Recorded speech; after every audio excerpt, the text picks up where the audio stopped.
Hello and welcome to The Habit Architect. I'm excited about this episode today.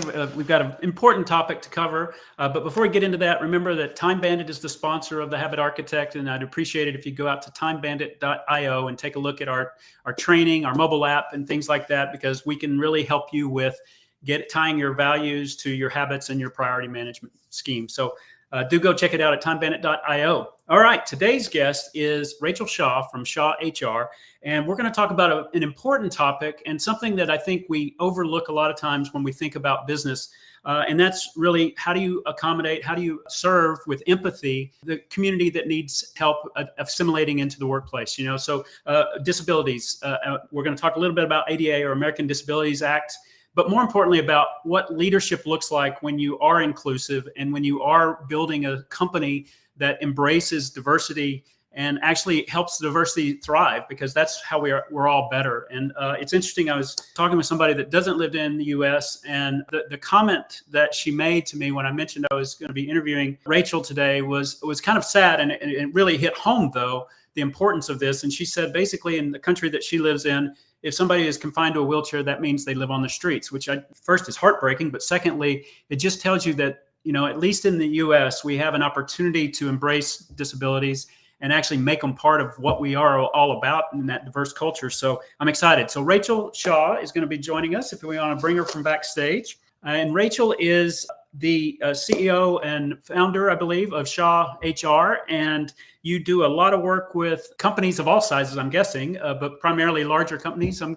guessing. But welcome to the show. Thank you, Rachel. Thank you so much for having me, Michael. It's great to be here. Yep. And I don't know how much of that intro you heard, but hopefully that's in line with what we're going to talk about. After meeting you, I think that's what you're kind of passionate about. Can you tell us a little bit about you and your journey to Shaw HR first? Sure. So I am one of the traditional HR professionals who started my career doing ADA disability compliance based on that piece of your job description that says other duties as assigned. No training, no experience. And I found that I was in pretty good company, because most people doing disability inclusion work didn't have training, formal training or experience. And so a lot of learning on the job. And I had the wonderful opportunity to learn on the job, get better at it. And now that I've created programs and processes, I work with employers of all sizes to help them implement strong programs and processes so that they can make not only legally compliant decisions, but also human-centric decisions. So I love what I do. I'm super lucky that I get this wonderful niche, which is, it's practical work. We have to make sure we have a workforce that can work, but we also have an opportunity to find a heck of a lot more yeses for folks that need us to remove unnecessary barriers so that they can enjoy the benefits and burdens of employment. So I love what I do. I'm super lucky. Oh, I'm so excited to talk to you about it too. And I can tell you are passionate about it. The interesting thing you said there that I want to point out is you said also, compassionate about making available. And I've worked in the software business my entire career, too many years to talk about, but a lot of them. And it was a couple of years ago, or probably more than 5 or 6 years ago. And I remember the chief product officer made a comment that said, and it was like a burden. We have to make our software available to those that can't see. And the way that it was structured, it was like, we have to do this. And by the way, the company wasn't based in the US, it was somewhere else, but it was kind of disheartening, because we should want to do this, right? Because it just opens up, in that case, software to more people, and it just felt kind of wrong. And so what do you see as the biggest mistakes leaders are making? Is it that assumption it's just a compliance problem? Yeah, I think with all inclusion, whether it's disability or any other type of inclusion goal, we really have to understand hearts and minds, right? So oftentimes, if we just rely on empathy, you're going to get some people who see it as a burden, a cost. Human nature is not always great for us in business. Human nature causes us often to hire people that look like us, believe like us, think like us. And what we know is diverse workforces. Not only do we make more money, so when C-suites are diverse, they're 20% more profitable. We know that employees want a diverse workforce. So what I try to do is, clearly you need to do the right thing, because if you get sued, you're going to lose a lot of money. It impacts your reputation. You should also want to do the right thing, but it's also great for business. So it's strategic. All of those people that you are disenfranchising by not having an accessible workplace, a ramp, a bus, or a website, those are, people with disabilities buy stuff, we consume. Yeah. And so, but it is true, it's out there. And that's Not every organization needs me and needs my services. Some are doing a great job. Someone needs something, it's a yes. They don't need Yeah. process. They don't need to have someone help them combat their potential bias that is sort of ingrained in their workforce. And then others need me and they want me to come in because they recognize they're making poor decisions without good process. And what are some of those poor decisions? I'm just curious to see what the poor decision looks like, so we know what the good picture looks like. Yeah, the biggest issue is putting decisions before process. So I'll give you an example. So look, in some industries, this is not an issue. So I'm looking, and I work in a lot of industries where there might be high lead levels, right? Which is a part of a disability accommodation plan, or where there might be physical components to the job. So maybe there's lifting, pushing, pulling, standing. Think of frontline workers or warehouse workers, bus operators, custodians. And so what often happens is employers get information that is often insufficient. So for example, a custodian has permanent work restrictions of no heavy lifting. Yep. What I work and my programming works to combat is initially when an employer sees no heavy lifting, oftentimes what happens is their brain does what? Can they accommodate a custodian who can't heavy lift? Their brain goes to no. And then their process is about confirming their no so they don't get sued. And if they get sued, they win. And what I train employers to do is, what I want you to do is when you hear a word like heavy, or you don't have any idea what that means, be curious. Start with the premise of, could it be yes? And then use process to gather data to find out. And so it really is kind of a shifting of what I think is a human tendency in a lot of organizations, where when someone needs something that's out of the norm, there's an assumption or a belief, either subconscious or consciously, that it's going to cost more, it's going to impact customer experience, it's going to impact cost, attendance. And so there's this sort of immediate brain work that goes to no. And what we need employers to do is, especially HR, you can't get everybody. I mean, supervisors, managers, even some CEOs aren't going to get there. But if you have a strong HR team that understands the job, we're going to get to yes if a yes exists. And if it doesn't, the process and programming is going to help employers see that it's a no, but also help employees accept that I get it. I get that I can't be accommodated. My disability is too great for this job. Right. And so is that what your consulting does? Is you kind of walk through these scenarios with HR and maybe CFO type about changing their mindset, or is it more about just being compliant when you get engaged? So I get brought in and I work with HR teams. So, I call the HR team sort of the heart and soul of the organization, right? Because their job is they get rules, they get regulations, programming, and they're supposed to implement. And so, for example, let's say that custodian scenario where permanent work restriction, custodian, and the supervisor or manager may think no, but HR does what's called an interactive process, which is one of the obligations under most disability laws, internationally, if they have laws, not all of them do. And that first obligation is to say, okay, we think it's a no, but we're trying to find a yes. So what is heavy? Is it 5 pounds with the right hand? Is it unrestricted with the left hand? And when they're lifting using both hands, can they lift up to 50? For example, that data allows HR to then work with the supervisor, the employee, and instead of using a power difference, I'm the supervisor, no, I'm the employee, I need a yes, and HR trying to wrangle these opinions, instead we're coming out with a data analysis. The job requires 50 pounds of lifting with the job description. The medical provider clarified they can lift 50 if they use both hands. We just found a yes based on data. And so that's the work I do. Now, along the way, I train them to create habits of curiosity, habits of programming, so that they can then easily follow that process. So they're not trying to recreate the wheel every time, which causes, as you know, because it's part of your life's work, a lot of inefficiency, a lot of wasted time and energy, and poorer outcomes. Yeah, it's interesting. I want to get back to that, but since you mentioned your systems and your habits, which of course I do love, like you said, I want to get this right. The Disability Interactive Process Hallway. Did I get the name of the solution right? So tell us a little bit about that. It sounds like it's a system to help people think in a way that gets not just compliant, but open and inclusive. Correct. So yes, it's a system that we train employers on and we help them to build it, because we believe that employers really need to insource this knowledge. You can use a hybrid model, you can have a third party leave programming or something, software, but HR really needs to own the programming because it's a human-centric process, right? A human wants to talk to a human, especially when it comes to things like someone who might be going through a temporary disability like cancer, or someone who might have a permanent disability such as a lost limb, or they've lost their eyesight, or they have permanent lifting restrictions. And so And so basically it's a 4-step process. So when an employer is triggered to start an interactive process, to start exploring accommodation, the HR team or whoever's assigned to the work, typically we recommend it be a centralized person or persons, depending on the size of the organization. Sure. Some organizations have one person who also does payroll, and some Yeah. organizations have thousands of people that do this for them, right? Right. But Right. those folks will then go through a 4-step process. Step number 1 is gathering necessary data. That allows us to move away from perception, belief, bias, etc. Yeah. And then step number 2 is communicating the data to the parties that need it and researching ideas. Step Yeah. number 3 is scheduling and holding an accommodations meeting where we meet with and talk with the employee. And step number 4 is implementing that decision. And there's, along the way in my process, it essentially is 4 steps, 4 Yeah. pieces of paper, and 2 key conversations with 1 meeting. That protocol, especially when you have permanent or long-term limitations or accommodation needs, not only does it help employers find the right answer, but it Yeah. also helps employees understand and accept difficult outcomes, which lowers risk, lowers litigation, and also creates a better organizational culture because employees feel listened to, Yeah. they understand, and they can then move forward when unfortunately employers cannot find a way to support a disabled person to keep working. Yeah, that's interesting. And I go back to I think her name was Mary McDonald, wrote a book about growth cultures versus genius cultures, and the lock that a genius culture puts on organizations. And what you just described is very much the opposite. The growth culture, don't start with the answer in mind, but explore how to get there through data and openness until you find the solution that's going to help your company grow. And you already said that.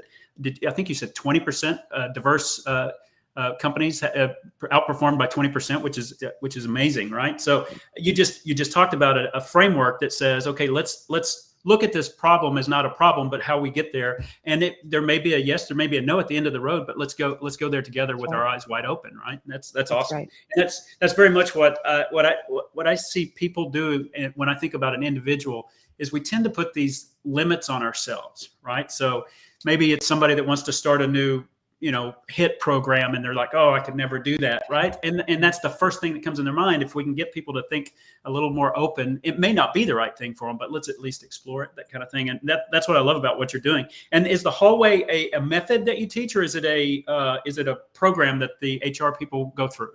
So it's a method that we teach through training, and we have flowcharts and resources. We have templated letters and flowcharts, and we have sample documents. So we teach them how to do all of it in-house.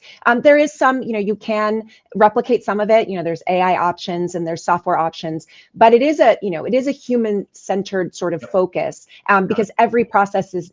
Not everyone with cancer has the same accommodation needs. Not everyone who has a back injury will need the same thing. Not everyone with lupus has a disability that affects them the same way. So what we're doing is we're creating structure, right? The core process that they know will get them a good part of the way. And then we teach them the communication piece of the process to ensure that employees and applicants feel heard, and they create understanding and knowledge along the way. I don't believe that you can fully, you can't fully automize this part of HR. And so you can have a lot of it automated along the way to help you with time, but but it requires someone looking at another human who's in need and responding to that person as if that person is truly an equal partner in the process, which they are. Yeah, that's great. And I'm curious to name the company by name, but is there an example that you went through where it was kind of night and day after they went through the process? So one of the clients, and we actually wrote an article on it, although I didn't get their permission to say it, but it's a large transportation agency. And if you Google it, you'll find it. They brought me in pre-COVID. So it was probably 2016, 2017. They were averaging $7 to $8 million of lawsuit loss every year. They were seeing, this was an employer with 7,000 employees, and they were spending millions of dollars, not only to settle lawsuits, but millions of dollars to pay outside attorneys. And they had terrible relationships with their employees and their unions. And they had me come in and do what I do, which is audit. So usually I kind of know what I'm going to find when you have that outcome. But what I found was they were relying on their power difference to make decisions. So a supervisor would get a medical note that said, no heavy lifting. And they would say, no, we can't accommodate, you're fired, right? And the problem with that is that sometimes that might have been the right answer, but they couldn't prove it. And so I came in, and what I did was implement this 4-step hallway. All we could do from the beginning, because there was so much volume, was do step number 1, which was gather better data.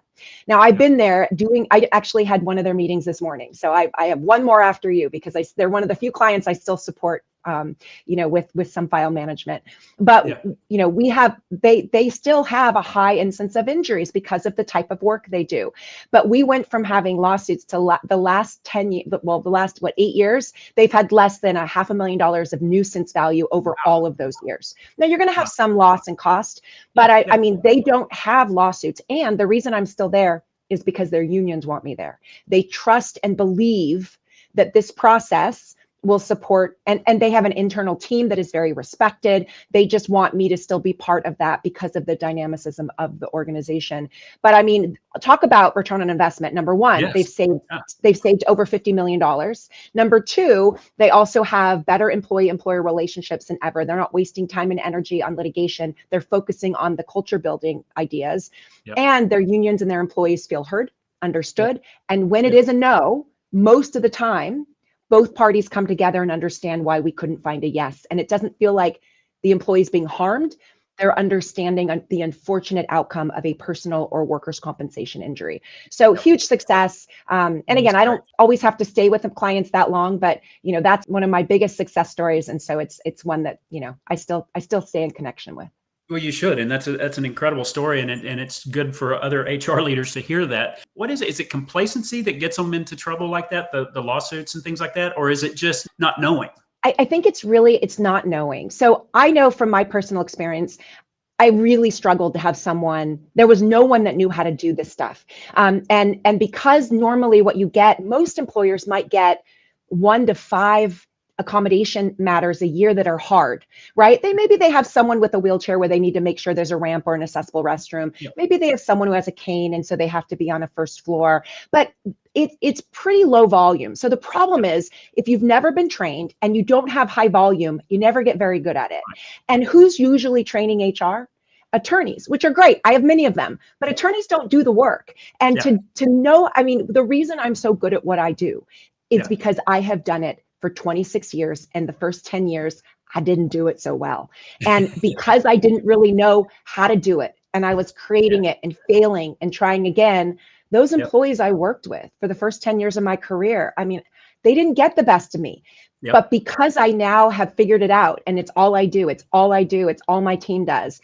And when I'm working with employers, I can fix the knowledge gap, which is always huge. And as long as they're people who are willing to try to be curious and open-minded and focus on yes, as long as they're good people, which everyone I work with, very rarely do I meet someone who's not a good person, who doesn't want to do the right thing the right way.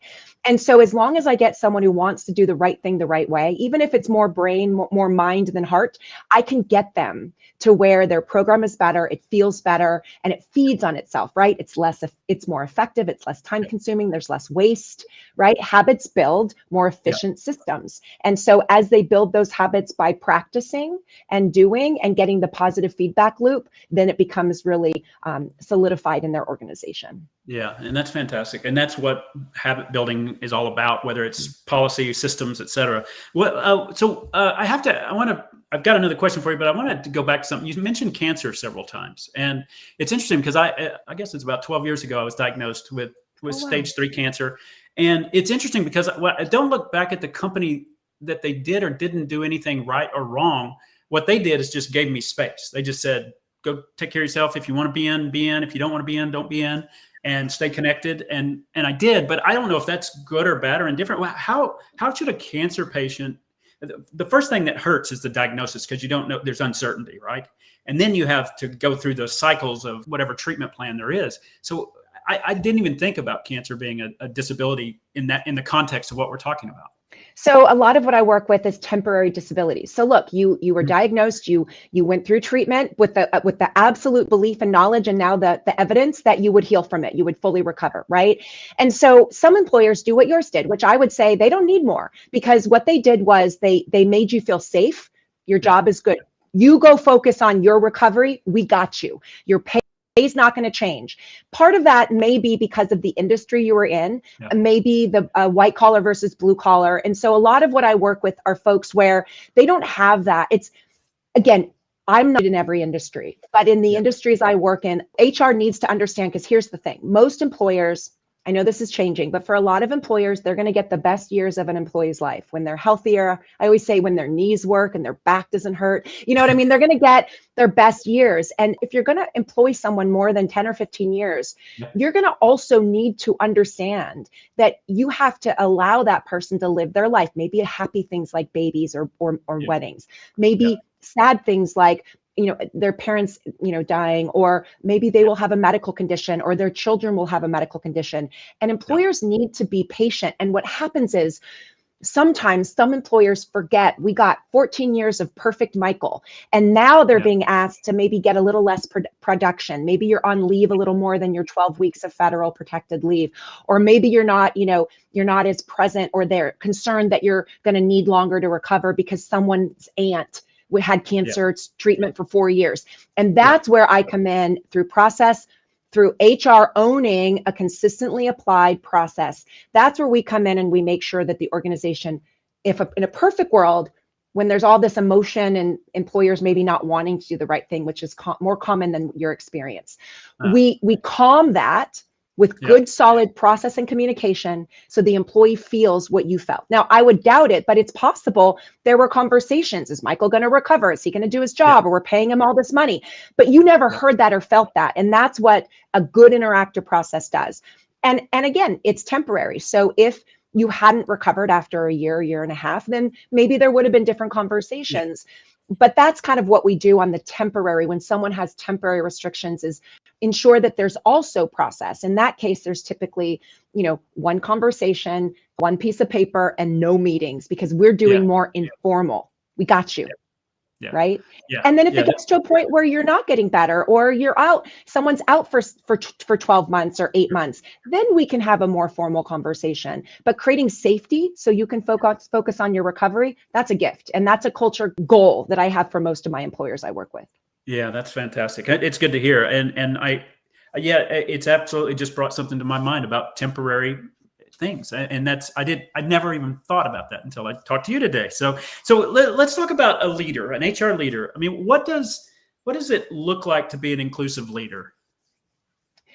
Well, I think the first thing is leaders are going to be what they are. You know, right now, the majority of our C-suites look like in a certain way, and it doesn't look like me, right? And it doesn't look like someone typically in a wheelchair. And so an inclusive leader, I mean, really understanding that there's value in the perspective. So something as simple as, I had a client who they kept being asked for physical accommodations. It was an in-person workplace. And after they had built the building, you know, they had to revamp it all. They had to change spaces between cubicles. They had to change the kitchen layout because people with mobility issues weren't able to access the common spaces or even use some of the restrooms. Silly stuff. A truly inclusive leader understands that before we build something, let's make sure that we have let's make sure we have some perspectives of people who are going to be living in this space, disability or not disability. And so I have a client who did the complete opposite. When they built their kitchens on each floor for their in-office workers, right? They made sure that they had 2 employees that were in wheelchairs. Those employees were at the table. They were on the Zoom meetings. And so when they put in something as simple as a microwave, it was an under-counter microwave. Look, I'm 6'2". I do not have mobility limitations. It would not occur to me that a microwave that's above maybe a stovetop or a counter would be an issue. But I'll tell you who knows that it's going to be an issue. So by putting it there, they don't have to accommodate someone anymore because they've created an accommodated space. It's little things like that where you create this belief that you're important. And so in the future, that employee feels more comfortable going to their supervisor or their boss and saying, look, this is not working for me. Let me help you figure out how to fix it. So it's the idea that they're important and they matter, instead of we're going to do it our way. And then if you make us, we'll retrofit. Instead of, let's just create more inclusive workplaces when possible. It's not always possible, but if things like facilities is very possible. Yeah. And so what is the responsibility, and maybe it's not a responsibility, but a good best practice for communicating it to the rest of your organization, not necessarily the people that may have a disability, but everybody else? What kind of best practice is that? Yeah. Well, I think employers need to make sure that it's all culture aligned. So again, if you're a culture where everyone gets accommodated, like where you probably worked, where you need something, you got it, then I think the communication is simply, if you can see it, if you know it exists, people, even CEOs, putting a post up, if it's National Disability Month or if it's Mental Health Awareness Month, even some things like that. But in the physical workplace, having people who represent your workforce at the table in committees, asking questions and listening and allowing that perspective to be valued. I think that is all really important for organizations that have a high culture of injuries, leave needs, or disabilities, where they are managing what can be very difficult. I mean, there are not, when you get on a public bus, you need to have a bus driver that can safely drive a bus. If they can't, that'll affect your ability to get to work. And so there are industries where it can be more challenging, or the volume of requests is so high that HR professionals feel completely overwhelmed. And so in those agencies, we definitely need to do training. I would love to believe this, Michael, but I don't believe I can change everyone's heart. Right. I cannot change how some people view. And so what I need to do is make sure in organizations with high volume and need is that they have a very strong, empowered HR team that does disability accommodation, who feels protected, because their job is to push back against preferences, bias, belief, or assumptions that are guiding decisions in a lot of organizations. And if HR feels safe and supported and resourced, they're going to make sure that it's efficient, that we're saying yes when it's yes, no when it's no, and we're going to reduce litigation risks across the organization. Yeah, that's amazing. That's amazing. And you mentioned mental health there. Is there provisions in ADA for mental health, and how did those get identified? I mean, is it pretty well outlined, or, I mean, because people go through depression, maybe a new mother goes through postpartum. I mean, so how does that work in the workplace? Yeah, so in all the main countries that have like Americans with disabilities, so whether it's Canada, America, and Europe, all of those laws provide protections for people with disabilities. Those are physical disabilities, those are mental disabilities, so everything from depression, anxiety, even neurodiversity. Although I think a lot of neurodiversity is a superpower and not a disability, but there are some folks that are on the spectrum who may have accommodation needs in the workplace and will request that. And so essentially almost everyone has some form of disability. I wear glasses, I just don't need them for my nearsighting. You have a disability, but it's not disabling. And so under most of these laws that we manage in workplaces, we look at if the employee is asking for help, saying, hey, I'm not meeting a performance, attendance, or safety issue because of a disability, mental, physical, psychological, the employer needs to then react if they get a medical note or if they can see it. And so when they're triggered, then they start this process to really determine, okay, how does your disability affect you? You say you have a psychological disability and that stress is impacting your ability to meet deadlines. Then we work through my protocol. We would work with their healthcare provider, their psychologist, their therapist, their psychiatrist to get some information on, okay, what does that mean and how do we mitigate it?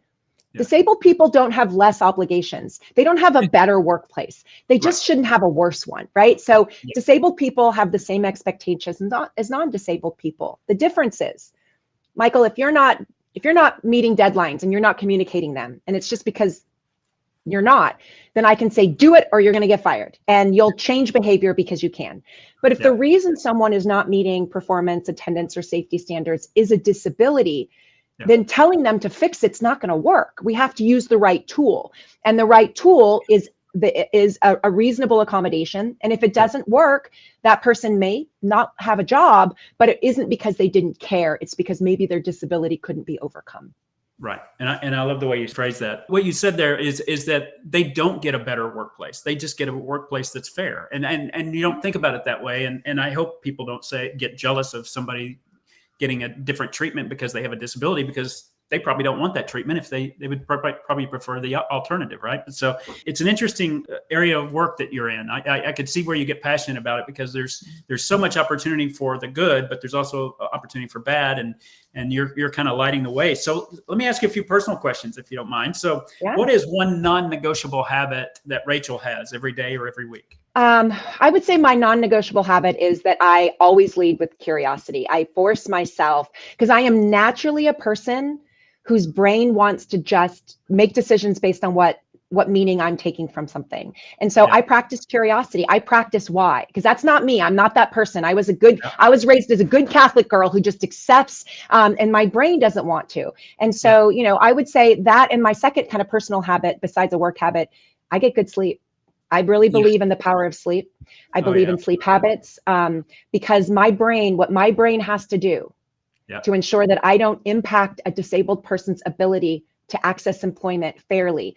My brain has to work. And I know that I simply can't have my brain firing on all cylinders if I'm not taking care of myself. So I get at least 7 hours. I try to get 8. And that's hard. Yep. I'm a mom, and Yep. that's a challenge. And I've done very poorly over my life. But I Yep. would say the last 6 years, I've done a really good job. And that will be something that's a non-negotiable for me for my personal health. That's fantastic. I've been working on my sleep for 2 years, so I'm a little behind you, but it makes such a difference. It's not a burden, but people, I think turning off phones and stuff like that, they feel exposed if they don't have their phone with them or something like that, especially our younger generations. And getting a good night's sleep, but there's nothing more rewarding than that, in my opinion. And the first one you mentioned, curiosity, that is a big challenge for a lot of people. I love that that's your habit, because if we could all just pause just a moment before we jump to a conclusion or before we spout out the answer. And we started this conversation about, people are getting to the answer and trying to justify their answer. And you just kind of open that up by saying, let's be curious about this first. That's awesome.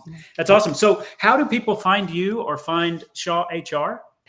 Easiest way is my website, rachelshaw.com. So my name, super easy. I'm on LinkedIn, Instagram. You can find me anywhere. But yeah, so I'm out and about. So I'd love to connect. That's awesome. And my last question for you is just something I've been playing with the last 3 or 4 episodes.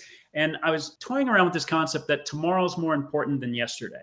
Yeah. And some people get hung up on the important, some don't. But what I really think about is if that's your mentality, then what you do today is going to impact tomorrow, right? So you're going to have a better tomorrow. So, do you have any perspective on that statement, or is there something that you live by that says that I'm going to make tomorrow better by what I do today?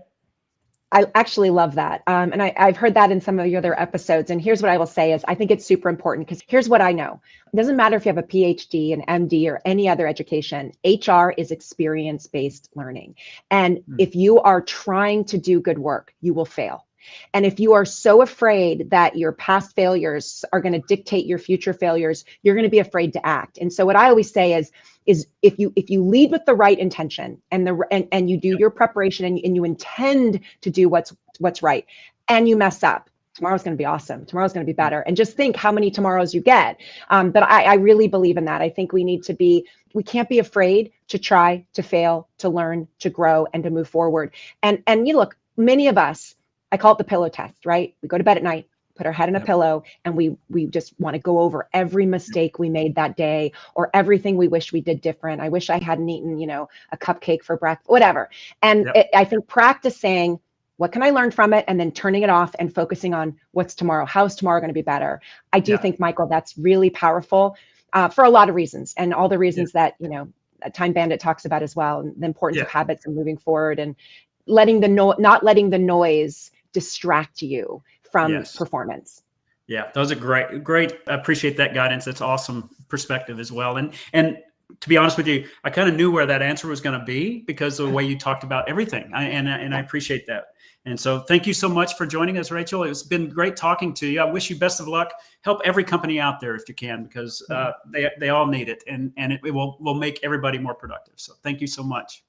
Thank you. It's great to be here today, and you've got a wonderful podcast. I enjoy it every week.